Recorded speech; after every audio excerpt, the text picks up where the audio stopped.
Hello student, स्वागत है आप लोग का राजा रेड्डी पब्लिक एजुकेशन चैनल में।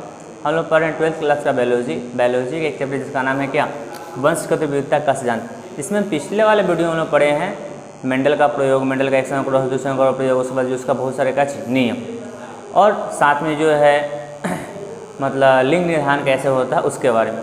तो आज के वीडियो में पढ़ने वाले स्टूडेंट जो है कुछ गुणसूत्र में जो है परिवर्तन के कारण कौन कौन सा रोग होता है, उस रोग के बारे में आज के बारे में क्या पढ़ने वाले हैं स्टूडेंट्स। तो चलिए हम लोग स्टूडेंट स्टार्ट करते हैं। बेहतरीन तरीका से आज के वीडियो को हम लोग जो पढ़ने का प्रयास करेंगे। अगर शुरू से अंत वीडियो को देखिएगा तो यह जो है आपको जो है एग्जाम में जरूर जो है 1 से 2 मार्क्स जो है जरूर आपको दिलवा देगा। हो सकता है कि 3 मार्क्स भी आपको दिलवा दे एग्जाम में। चलिए स्टूडेंट्स हम लोग स्टार्ट करते हैं। आज का हमारा जो टॉपिक होगा जानते हैं, इससे पहले वाले वीडियो में बताए थे आपको कि गुणसूत्र जो होता है मेनली जो है मानव की बात कर रहे हैं। किसकी बात करें हम लोग? मानव की। ये 2 टाइप का होता है। एक होता है दैहिक गुणसूत्र। क्या होता है? दैहिक गुणसूत्र। और एक होता है लिंग गुणसूत्र। एक दैहिक गुणसूत्र और एक क्या चीज? लिंग गुणसूत्र होता है। जनरली जो है मानव में गुणसूत्र पाया जाता है 46, मतलब 22 जोड़ा। कितना जोड़ा? 22 जोड़ा, याद रखिएगा स्टूडेंट्स। तो अब इसमें से इस गुणसूत्र को कितना भाग बांटे? 2 भागों में। पहला जो है दैहिक गुणसूत्र, उसके बाद किसका? लिंग गुणसूत्र। अब दैहिक गुणसूत्र जो होता है यह हमारे शरीर में जो है इसकी संख्या होता है 44। कितना होता है? 44 मतलब 22 जोड़ा। 22 जोड़ा। इसका काम क्या है कि हमारे शरीर के जो बहुत सारे अंगों का क्या करता है? निर्माण करता है। अन्य लैंगिक अंगों को छोड़कर, उसके विकास को छोड़कर अन्य सभी अंगों का निर्माण जो होता है वह किसके द्वारा? दैहिक। सुनिएगा, देह मतलब शरीर मतलब जो है अन्य शरीर अंगों का निर्माण करना जो है दैहिक गुणसूत्र का क्या होता है? कार्य करता है। और इसका संख्या कितना होता है? 44 मतलब 22 जोड़ा, याद रखिएगा। अब लिंग गुणसूत्र, इसकी संख्या जो होता है मानव शरीर में 2। कितना होता है? 2। अब यह 2 बटा होता है नर में और किस में? मादा में अलग अलग होता है। नर में और किस में? मादा में। तो नर में जो होता है आप पढ़िएगा यह होता है XY। क्या होता है? XY। और मादा में जो होता है यह क्या होता है? XX। मादा में होता है XX और नर में क्या होता है? XY। और यही जो होता है लिंग गुणसूत्र, जिसके कारण जो है नर और मादा में अलग अलग जो है लैंगिक लक्षणों का क्या होता है? विकास होता है। और उसके लिए उत्तरदायी होता है हमारा जो है नर में XY और मादा में कौन? XX जो है क्या होता है? उत्तरदायी होता है। अब इसी को थोड़ा सा हम आगे पढ़ते हैं। तो स्टूडेंट्स इस तरह से देखें कि नर में पूरा जो है गुणसूत्र की संख्या हो गया हमारा 44 प्लस XY, यह नर में हो गया। और मादा में हो गया 44 प्लस कितना? XX, यह हो गया मादा में गुणसूत्रों की संख्या मतलब 46। नर में 46 और मादा में कितना? 46। तो स्टूडेंट्स होता है क्या है कभी कभी कि किसी भी जो है मनुष्य में, नर हो या मादा हो, उसके शरीर में जो है कभी कभी गुणसूत्र की जो है कमी हो जाता है, कभी कभी गुणसूत्र की जो है अधिकता हो जाता है। तो उसके कारण जो रोग उत्पन्न होता है, तो यह जो गुणसूत्र में जो कमी या अधिकता जो होता है यह होता है मेनली कोशिका विभाजन के समय जो है कुछ कमी या दोष उत्पन्न होता है। तो उसके कारण जो है कोशिका विभाजन के समय जो दोष उत्पन्न होने के कारण जो है कभी कभी गुणसूत्र बढ़ जाता है और कभी कभी गुणसूत्र क्या होता है? घट जाता है। तो उसी के कारण जो है रोग उत्पन्न होता है और इसको कहते हैं हम गुणसूत्रीय विकार। क्या कहते हैं? गुणसूत्रीय विकार, मतलब गुणसूत्र के कारण होने वाला क्या चीज? रोग। तो इस गुणसूत्र में विकार मतलब अनियमितता, मतलब गुणसूत्र की संख्या में अनियमितता होने के कारण जो है जो रोग उत्पन्न होता है उसे गुणसूत्रीय विकार कहते हैं। गुणसूत्रीय विकार पढ़ने से पहले स्टूडेंट्स हम लोग पढ़ेंगे एक छोटा सा टॉपिक है। हमारा पहला जो टॉपिक है उसका नाम है एकाधी सूत्रता और एकल सूत्रता। इसको कहते हैं ट्राइसोमी और इसको कहते हैं मोनोसोमी। तो स्टूडेंट्स ट्राइसोमी, मोनोसोमी, ट्राई मतलब पढ़िएगा 3, ट्राई मतलब क्या चीज? 3, और मोनो मतलब कितना? 1, बस वही है स्टूडेंट्स। तो जानते हैं कि आपको जो है जैसे जो है किसी भी जो है मनुष्य में गुणसूत्र की संख्या होता है कितना? 46। लेकिन जब किसी कारण से एक गुणसूत्र बढ़ जाता है, एक गुणसूत्र क्या होता है? बढ़ जाता है। तो एक गुणसूत्र बढ़ जाने के कारण जो है यह जो घटना होता है गुणसूत्र का बढ़ जाना, वह घटना होता है कैसी? एकाधी सूत्रता। तो जनरली मान लेते हैं कि 22वां जोड़ा गुणसूत्र जो है नर में होगा XY और मादा में होगा क्या? XX। तो किसी कारण से मान लेते हैं, ऐसा हो या नहीं हो नहीं मालूम, लेकिन मान लेते हैं कि अगर जो है 22वें जोड़े गुणसूत्र में जो एक गुणसूत्र बढ़ गया, तो 22 होना चाहिए था, एगो X बढ़ गया तो XY क्या हो गया? X हो गया। तो अब जो है एक गुणसूत्र बढ़ जाने के कारण जो है पूरा पहले 44 और 2 46 होना चाहिए था, लेकिन अब कितना हो जाएगा 47 हो जाएगा। तो इस तरह से मतलब 2 और 1 जो है मिलकर कितना बना दिया 3, मतलब 22,000 में कितना हो गया 3 हो गया, और 44 पहले से था तो 44 से 3 कितना हो गया 47। तो इस तरह से जो है अगर गुणसूत्र 1 बढ़ जाएगा तो वह कहलाएगा हमारा ट्राइसोमी, और ट्राइसोमी जो है मतलब कहने का अर्थ हो गया एक जो है गुणसूत्र का क्या होना बढ़ जाना, क्रोमोसोम का बढ़ जाना। अब मोनोसोमी, मोनोसोमी मतलब जो है एक मतलब एक घट जाता, एक ही बच गया मतलब एक क्या हो गया घट गया, मतलब इसमें जो है एक गुणसूत्र बढ़ जाना, एक गुणसूत्र का बढ़ जाना है या घटना, और यह होता है एक गुणसूत्र का घट जाना। एक गुणसूत्र का घट जाना जो होता है मतलब कहने का अर्थ हो गया कि वही मान लेते हैं कि हमारे पास जो है कोई 18वां जोड़ा है, बॉक्स और बॉक्स मिलाकर 18वां जोड़ा में एक और जो है क्रॉस आकर मिल जाता है, मतलब ऐसे टाइप्स का। तो अब जो है कि एक घट जाता है इसमें से, सॉरी एक इसमें से घट जाता है, तो एक घट जाएगा था हमारा कितना बच जाएगा 1। तो अब जब गुणसूत्र में एक घट जाता है तो वह जो होता है हमारा जो है घटना क्या कहलाता है, एकल सूत्रता कहलाता है, मतलब मोनोसोमी कहलाता है। जैसे मान लेते हैं कि XX है 22वां जोड़ा, इसमें से एगो घटा गया तो बचेगा कितना X, तो एगो जो है घट जाना जो है तो यह क्या कहलाता है एकल सूत्रता कहलाता है, मतलब मोनोसोमी कहलाता है, और एक बढ़ जाना वह क्या कहलाता है ट्राइसोमी एकाधिक सूत्रता कहलाता है। तो स्टूडेंट्स ये बहुत ही सिंपल था, आगे पढ़ने के लिए जो टॉपिक है हमारा, तो पहले आप इस फाइल पूरा किस एक बार कर लीजिए, फिर थोड़ा सा हम आगे बढ़ते हैं और उसके बाद हम लोग डिस्कस करेंगे आगे के टॉपिक पर। चलिए स्टूडेंट्स हम थोड़ा सा आगे बढ़ते हैं, अब हम लोग डिस्कस करेंगे थोड़ा सा जो है गुणसूत्रीय विकार पर।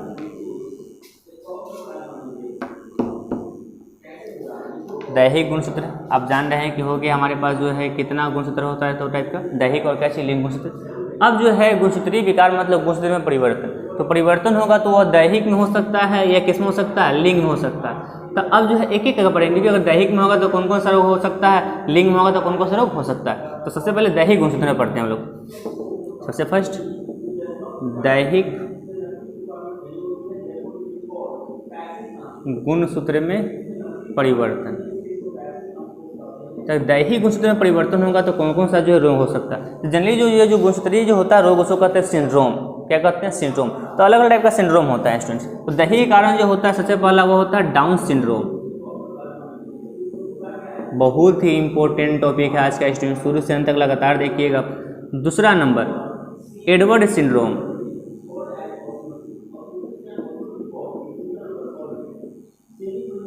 तीसरा नंबर पटाउ सिंड्रोम,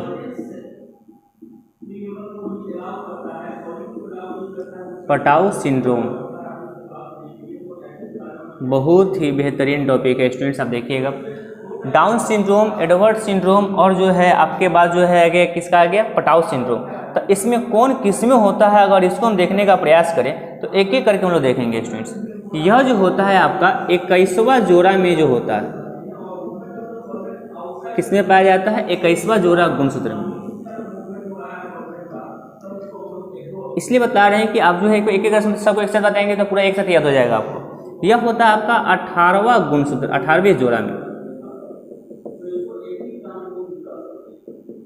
किस कारण से होता है उसको पढ़ेंगे स्टूडेंट्स। यह होता है 23वें जोड़ा गुणसूत्र में।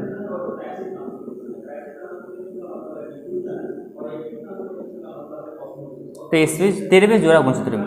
अब तीनों जो होता है स्टूडेंट्स, यह तीनों का तीनों होता है ट्राइसोमी के कारण। किसके कारण? ट्राइसोमी के कारण। ट्राइसोमी मतलब कहने का अर्थ हो गया एकाधिक सूत्रता के कारण। एकाधिक सूत्रता के कारण मतलब एक गुणसूत्र जो है हमेशा क्या हो जाएगा बढ़ जाएगा। बहुत ही इंपॉर्टेंट, ये बहुत ही बेहतरीन जो है देखना डायग्राम आप। Down syndrome, Edward syndrome, Patau syndrome, तीनों का तीनों जो है ट्राइसोमी का कारण होगा। थोड़ा पहले बतलाएं कि मतलब एक सूत्र बढ़ जाना ट्राइसोमी मतलब। अब यह 21वें में होगा, यह 18वें में होगा, यह 13वें में होगा।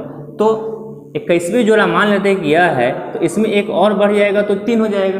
तो 3 हो जाएगा, 21वां जोड़ा मतलब यह वाला कुछ मान लेते हैं कुछ संकेत, और इसमें एक और बढ़ गया तो एक यह हो जाएगा कितना 3 हो जाएगा। तो पहले 46 होता है, इसमें एक बढ़ जाएगा तो पूरा कितना वो सूत्र हो जाएगा 47। तो डाउन सिंड्रोम में कितना सूत्र हो जाएगा 47 हो जाएगा। एडवर्ड सिंड्रोम में देखें इसमें भी तो 18 जोड़ा में एक बढ़ रहा है गुणसूत्र। जोड़ा मतलब एस टाइप्स का होगा जोड़ा, और इसमें जो है एक और बढ़ा देते हैं तो ये हो जाएगा हमारा 3। तो पहले 46 होता था और 1 बढ़ गया तो कितना 47, और इसमें भी जो है 46 प्लस 1 कितना हो जाएगा 47, क्योंकि एक गुणसूत्र क्या होगा बढ़ेगा, क्योंकि क्या हो रहा है ट्राइसोमी हो रहा है।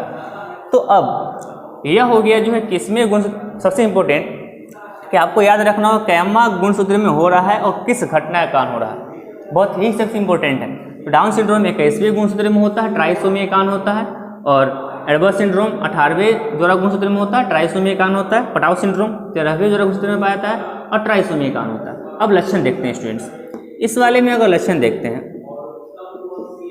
तो गर्दन छोटा, माथा चौड़ा, माथा है क्या चीज़ चौड़ा, और उसके बाद जो है गर्दन छोटा, माथा चौड़ा, फिर जो है मंगोलियन चेहरा। मंगोलियन क्या होता है चेहरा, जैसे चीन के आदमी देखते हैं गर्दन छोटा होता है, माथा थोड़ा चौड़ा होता है, चीन वाला जो आदमी सब होता है, तो उसी टाइप्स का जो इसमें लक्षण पाया जाता है जो डाउन सिंड्रोम होता है। तो आदमी जो बौना हो जाता है, तो बौना हो जाता है तो इसलिए मंगोलियन की तरह दिखता है, इसलिए मंगोलियन इसको संलक्षण भी कहते हैं। क्या कहते हैं, मंगोलियन संलक्षण भी कहते हैं। किसको, डाउन सिंड्रोम को। याद रखिएगा मंगोलियन संलक्षण किसको कहा जाता है, डाउन सिंड्रोम कहा जाता है। सेम जो है लक्षण किसमें पाया जाता है, एडवर्ड सिंड्रोम में पाया जाता है स्टूडेंट्स। किसमें पाया जाता है, एडवर्ड सिंड्रोम में। सेम लक्षण किसमें पाया जाता है, एडवर्ड सिंड्रोम में भी पाया जाता है। पटाउ सिंड्रोम, कौन सिंड्रोम, पटाउ सिंड्रोम, यह बहुत ही इंपॉर्टेंट है। अब जो है पहले इसको एक बार फिर से रिपीट कर लेते हैं। डाउन सिंड्रोम मतलब कहने का अर्थ हो गया 21वां जोड़ा गुणसूत्र में पाया जाएगा, और जो है लक्षण क्या क्या होगा, लक्षण होगा गर्दन छोटा हो जाना, माथा चौड़ा हो जाना, मंगोलियन की तरफ देखना, इसलिए इसको क्या कहेंगे हम लोग, मंगोलियन संलक्षण भी कहेंगे। एडवर्ड सिंड्रोम 18वां जोड़ा गुणसूत्र में पाया जाएगा, 47 गुणसूत्र हो जाएगा, और लक्षण सेम जो है किसकी तरह, डाउन सिंड्रोम की तरह। पटाउ सिंड्रोम 13वें जोड़ा गुणसूत्र में पाया जाएगा, पूरा गुणसूत्र कितना हो जाएगा 47, और जो है जन्म लेने के जो 1 साल के अंदर जो बच्चा क्या हो जाएगा, मर जाएगा। ये बहुत ही इंपॉर्टेंट जो है टॉपिक है। इस जन्म लेने के उपरांत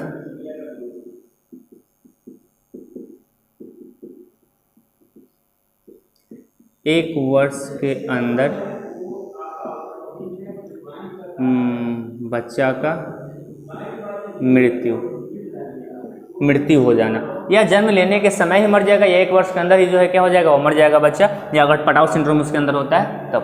तो चलिए स्टूडेंट्स, यह हो गया जो है दैहिक गुणसूत्र में होने वाले परिवर्तन के कारण जो कौन कौन सा रोग होता है, उसका नाम, लक्षण और क्या चीज कारण। आप एक बार इसका पूरा कैसे कर लीजिए, फिर हम थोड़ा सा हम आगे बढ़ते हैं।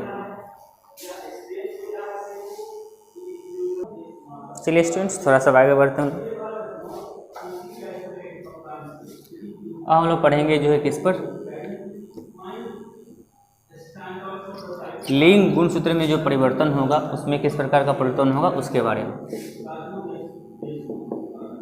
लिंग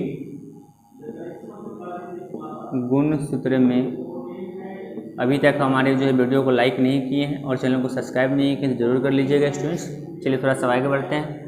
लिंग गुणसूत्र में परिवर्तन, लिंग गुणसूत्र में परिवर्तन क्या हो सकता है। लिंग गुणसूत्र मतलब कहने का अर्थ हो गया कि नर में होगा अलग, मादा में क्या होगा अलग होगा। तो इसमें परिवर्तन के कारण जो है 2 तरह का सिंड्रोम होता है मुख्यतः। पहला नंबर जो सिंड्रोम होता है क्लाइनफेल्टर सिंड्रोम,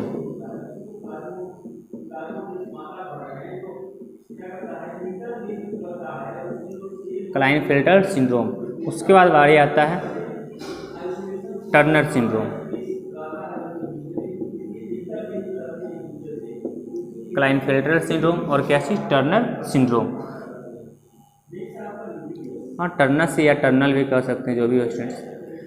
तो क्लाइनफेल्टर सिंड्रोम और टर्नर सिंड्रोम मतलब कहने का अर्थ हो गया कि दोनों जो है पाया जाएगा किसमें, लिंग गुणसूत्र पाया जाएगा। किससे पाया जाएगा, लिंग गुणसूत्र में।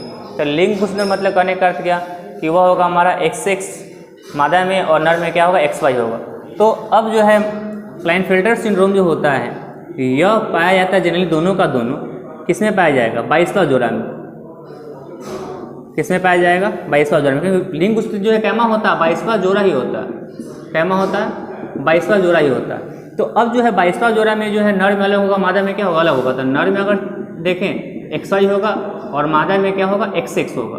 तो बस इसी में हमको डिस्कस करना है। तो क्लाइनफेल्टर सिंड्रोम जो होता है मुख्य रूप से यह जो है होता है ट्राइसोमी के कारण। किसके कारण, ट्राइसोमी के कारण। मतलब एक गुणसूत्र क्या हो जाएगा, बढ़ जाएगा। तो मान लेते हैं कि हमारे पास इसमें जो हो जाता है गुणसूत्र जो XXY टाइप का हो जाता है। किस टाइप का हो जाता है, XXY टाइप का। तो XXY टाइप का मतलब जो है अगर जनरली जो पुरुष में पाया जाता है, किसमें पाया जाता है, पुरुष में। लेकिन कहा जाता है कि महिला में भी हो जाता है, लेकिन पुरुष में पाया जाता है तो XY पहले से था पुरुष में, तो उसमें जो है बढ़ गया कौन हमारा X गुणसूत्र बढ़ जाता है। कौन गुणसूत्र बढ़ जाता है? X गुणसूत्र बढ़ जाता है। X गुणसूत्र मतलब मादा वाला लक्षण ज़्यादा होता है इसमें। X गुणसूत्र मतलब जो कौन सा लक्षण ज़्यादा होता है? मादा वाला। तो होता है क्या है इसमें जो मुख्य रूप से अगर लक्षण देखें तो मादा वाला लक्षण आ जाता है तो जो है पुरुष का जो है वक्ष में वृद्धि होने लगता है। वक्ष में क्या होने लगता है? वृद्धि होने लगता है। मतलब जो स्तन जो होता है उसमें क्या होता है? वृद्धि होने लगता है। और जो है पुरुष में का अंडाशय मतलब वृषण जो होता है, पुरुष का क्या होता है? वृषण, वह जो है अविकसित होता है। तो अविकसित होगा मतलब कहने का अर्थ हो गया कि इसमें जो है युग्मक का जो है निर्माण जो बहुत क्या होता है? कम, मतलब शुक्राणु का निर्माण बहुत कम होता है। और इसके इस तरह के जो है जो पुरुष होता है उसको नपुंसक कहते हैं। क्या कहते हैं? नपुंसक कहते हैं। मतलब वह जो बच्चा पैदा नहीं कर सकता। और इसमें जो है क्या है? क्लाइनफेल्टर सिंड्रोम है तब। अब अगला बारी टर्नर सिंड्रोम। कौन syndrome? Turner syndrome. Turner syndrome मतलब जो यह होता है मोनोसोमी के कारण। मोनोसोमी के कारण, मोनोसोमी के कारण मतलब जो है एक गुणसूत्र क्या हो जाना? घट जाना। तो एक गुणसूत्र जो घट जाना मतलब इसमें सिर्फ बचता X। क्या बचता? X। लेकिन इसको संकेत में लिखते हैं XO। XO मतलब O वाला मतलब सेकंड वाला कोई नहीं है। तो कोई नहीं है मतलब X मतलब सिर्फ और सिर्फ X मतलब कहने का अर्थ हो गया कि जो है जनरली जो है मादा। X मतलब कहने का अर्थ हो गया कैसी? मादा। क्योंकि XX मतलब Y जो है जनरली निरूपित करता है नर को और X निरूपित करता है किसको? मादा को। लेकिन अगर जोड़ा के रूप में लिखें तो XY जो निरूपित करता है नर को और X निरूपित करते हैं किसको? मादा को। चलिए आगे देखते हैं। तो X तो एक गुणसूत्र घट गया तो यह जो है घट जाना मतलब जनरली जो है यह जो है मादा में पाया जाएगा। किसमें पाया जाएगा? मादा में। तो मादा में पाया जाएगा तो जनरली इसका लक्षण क्या है कि अंडाशय कमजोर होता है। अंडाशय क्या होता है? कमजोर होता है। अंडाशय कमजोर होगा मतलब जो है आपका अंडाणु का निर्माण कम होगा या न मात्र होगा। मतलब मादा युग्मक का निर्माण कम होगा। तो इसलिए जो है ऐसे जो है जो मादा होती है उसको बांझ कहा जाता है। क्या कहा जाता है? बांझ। मतलब वह भी जो है जनरली जो है बच्चे को पैदा नहीं कर सकती है। मतलब बहुत कम चांस होता है बच्चा पैदा करने की इसमें क्षमता, या जो है संभावना कर सकते हैं। तो यह टर्नर सिंड्रोम हो गया, ये क्लाइनफेल्टर सिंड्रोम हो गया। तो क्लाइनफेल्टर सिंड्रोम और टर्नर सिंड्रोम जो है दोनों जो है लिंग गुणसूत्र में पाया जाएगा, या ट्राइसोमी कान या मोनोसोमी कान। इसमें गुणसूत्र के संख्या कितना हो जाएगा? एक बढ़ गया मतलब 47 और इसमें एक घट गया मतलब कितना? 45। तो पहला बार जो 45 वाला पढ़े मोनोसोमी कान में कौन था? टर्नर सिंड्रोम था स्टूडेंट्स। तो एक बार इसे पूरे के बाद इसी से कर लीजिए स्टूडेंट्स। तो इस तरह से देखें आप जो है आज की वीडियो में बेहतरीन तरीके से पढ़े हम लोग जो है गुणसूत्रीय विकार के कारण कौन कौन सा रोग होता है, और इसके बाद अगला वीडियो होगा हमारा जो और कुछ विकार होगा उसमें जो रोग होगा उसके बारे में पढ़ेंगे स्टूडेंट्स। आज के लिए इतना ही स्टूडेंट्स। यही फिर से करें स्टूडेंट्स, अभी तक हमारे चैनल को सब्सक्राइब नहीं किए चैनल को सब्सक्राइब जरूर कर दीजिएगा और अधिक से अधिक दूसरों को भी शेयर कीजिएगा जिससे कि वह आसानी से फ्री में हमारे चैनल पर पढ़ सकें। चलिए स्टूडेंट्स आज के लिए इतना ही। थैंक्स।